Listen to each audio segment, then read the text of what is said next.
কালকে যে মাংসটা আমি ফ্রিজের মধ্যে রেখেছিলাম, দেখো মাংসটা আমি রান্না করে নিয়েছি। তারপর এদিকে আমি করবো লাচ্ছা পরোটা।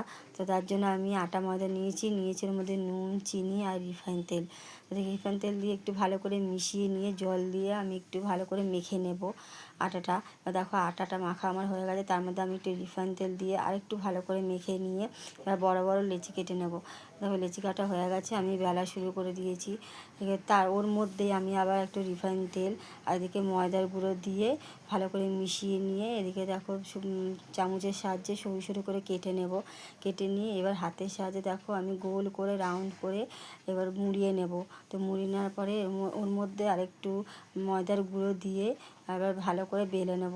একটু বড় করেই বেলবো আমি। তো দেখো বেলা আমার হয়ে গেছে, আমি চাটুতে দিয়ে দিয়েছি। এবার দেখো এপিট ওপিট করে আমি ভালো করে ভেজে নেব রিফাইন তেল দিয়ে। দেখো আমার ভাজা হয়ে গেছে পরোটাটা।